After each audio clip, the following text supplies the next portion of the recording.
Hello everybody, this is Andre Aguides Desjardins, and I'm going to do a couple of crack packs for the new 2015 core set. Let's start with Giant, because Giant's awesome. He did a bunch of work for me at the pre-release. So I want to start with those. Alright. So first up we have Hammerhand. It's a Falter enchantment that gives creature +1/+1 in haste. I'd rank it at a D+, really not looking forward to playing it, but it might make it if I'm playing a very aggressive red deck. Divine Favor, enchant creature for 1 and a white. You gain 3 life, and enchant creature gets +1/+3. D+ again, not looking to play this, but it might make the cut. Nimbus of the Isles. It's a 3/3 fire for 5, and it has flavor text. I would rank this a C, happily put it in my blue deck, but opening it doesn't make me excited to play blue. Foundry Street Denizen, a 1/1 for 1. Whenever another red creature enters the battlefield, he gets +1/+0. I think there is one really aggressive red deck that will play him, but he's probably a D. And except for that one deck, I'm not really looking to play him in any average decks whatsoever. Sexy Shadowcloak Vampire. He's 4 and a black for a 4/3 vampire. Pay 2 life, he gains flying. I'm going to give this guy a C. Play him if he's black. Nice he can get flying. The 2 life can add up, but a 4/3 body for 5 is pretty acceptable in black. Ranger's Guile. Single green. Target creature gets +1/+1 in hexproof. +1/+1 is not irrelevant. Hexproof is okay. It can save from a kill spell.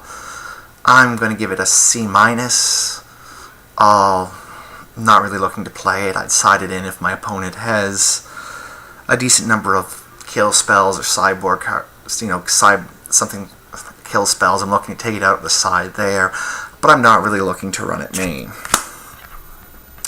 Crippling Blight is a single black. Enchant creature gets -1/-1 and can't block. I'm actually really high. I like this card a lot. I think there's a lot of 1 toughness guys on the ground, and even shrinking a guy and making it so they can't block is still good. That being said, I'm still just giving it a C+. It's going to make my black deck just about every time I play it, but this isn't a card that would make me want to play black.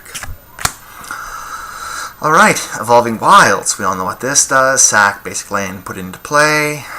I think it's a B- in this format for those uncommon off-color guys.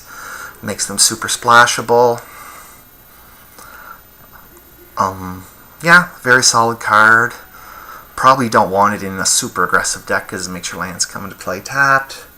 But I think just the fact those, like the Ape and the Giant uncommons that have an off-color ability and get +1/+1 are in this format, and they are super awesome. That makes Evolving Wilds good. Alright, next up is Living Totem, a card I've never got to play with or seen against me. It's a 2/3 for green and 3 colorless, which by itself isn't great. It has Convoke, which is fine. And when it enters the battlefield, you may put +1/+1 counter on another target creature. So you're getting a 3/4 for 4 mana, and you can distribute one of that power and toughness somewhere else if you want to. I think that's a C for me. Very playable. I'll happily play them in my green decks, but none of these things are making me want to jam a certain color. Unmake the Grave. Convoke, return 2 target creature cards from your graveyard to your hand. Black Divination, except for it's not nearly as good as Black Divination.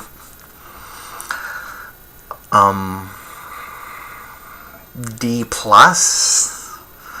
I really don't like these type of effects in my deck. It can be hard to get 2 creatures into your grave. The one thing I think makes this more playable than others is it's an instant, so you can have your mana up to do things, and then if your opponent doesn't do anything, you can get 2 guys back. It can go up to a C- if you have a couple bombs in there that you need to get back. Alright, Wall of Mulch. 0/4 wall, defender, and you can sacrifice a wall to draw a card, which makes it can cycle itself. It's no Wall of Blossoms at all, but I think it's still a C+. I'll probably jam this guy in my green deck. He can hold off things early, and later on you trade him in for a card. Alright, Heat Ray. Red and X damage to a creature. B-. It kills something, but you're probably paying more mana than your opponent did to do it. But still, it's instant speed spot. You have to be happy with that.